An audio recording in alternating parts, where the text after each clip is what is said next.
The Town Mouse and the Country Mouse.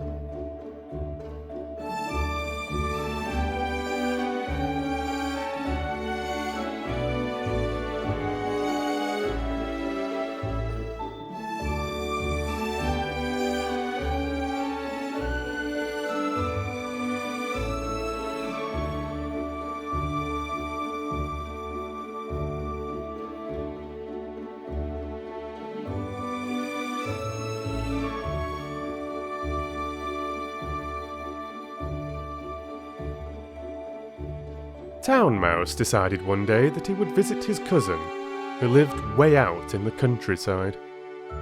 Country Mouse greeted him warmly and sat him down to a great feast of corn and hazelnuts and berries. "Help yourself," she said. "You've come a long way and must be very hungry." Town Mouse didn't much like this plain country food, but he did not want to upset Country Mouse. So he nibbled a little bit here and a little bit there, and said how nice it was. After lunch, Country Mouse proudly showed Town Mouse over the fields and woods around her home. Town Mouse thought it very dull and ordinary, but he did not say so. Instead, he talked all the while about how much fun it was to live in the town, how exciting it was, and how you could eat any food you wanted. As he talked, Country Mouse listened, thinking to herself how wonderful it must be to live in the town.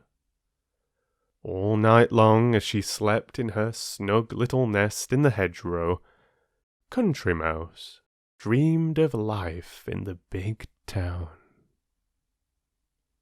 Next morning, Town Mouse was still bragging about how much better it was to live in the town. "You should come home with me," he said. "I'll show you things you've never even dreamed of." But Country Mouse had dreamed of them, and she wanted to find out if her dreams were true.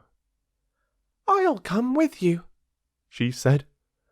And off they went to town that very day. At first, it was even better than how Country Mouse had dreamed.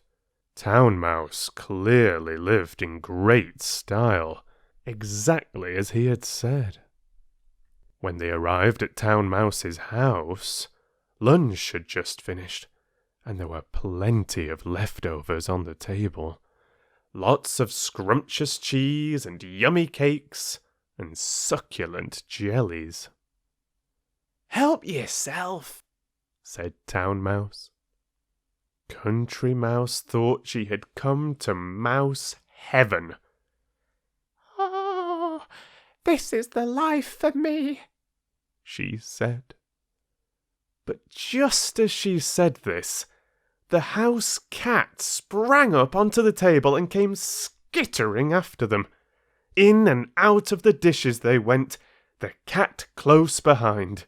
"Follow me!" cried Town Mouse as they ran for their lives. And they only just made it too, darting down the tablecloth and running helter-skelter across the carpet toward the mouse house in the baseboard. It was some time before even Town Mouse dared to venture out of the hall again. Still, Country Mouse did not want to leave. She was terrified. "It'll be fine now," said Town Mouse. "The cat's gone. Don't worry." So, Country Mouse followed Town Mouse across the carpet, hoping against hope that he was right, that the cat would not be waiting to pounce on them again. The cat didn't come back, but the dog did. He came bounding after them, hackles up, barking his head off, sending them both scampering back to their hole for safety. He frightened them both so much that neither dared to come out again until the following morning. "That's it," said Country Mouse. "I'm off. You may have all the goodies a mouse could ever want in your townhouse, but I'm going back to the country for the quiet life."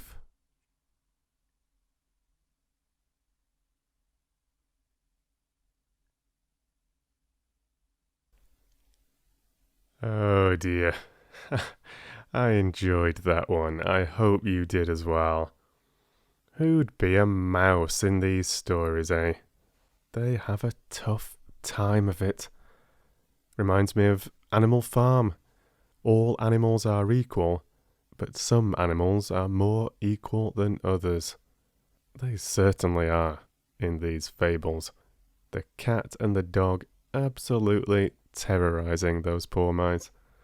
And I don't blame the country mouse for wanting to get out of Dodge and get back to the quiet life in the country. As always, do share your reflections on any morals that you could take home from the country mouse and the town mouse. And thank you for all your comments on yesterday's Double Door. I think you summarised things very well. We had an over-fastidious heron who was too difficult to please. He let many opportunities swim past him, and in the end got so hungry that he had to settle for a little green snail. We then moved on to the oak tree and the river reeds, which I found to be particularly charming. It felt obvious to add some blustering wind effects when that hurricane, that storm was whipping up. But then I think I was inspired by The Lord of the Rings, the Treebeard chapter from The Two Towers, where we meet the Ents and hear their sad songs of fallen trees and times long past. So I particularly enjoyed whispering the sad song of the river reeds at the end of that one.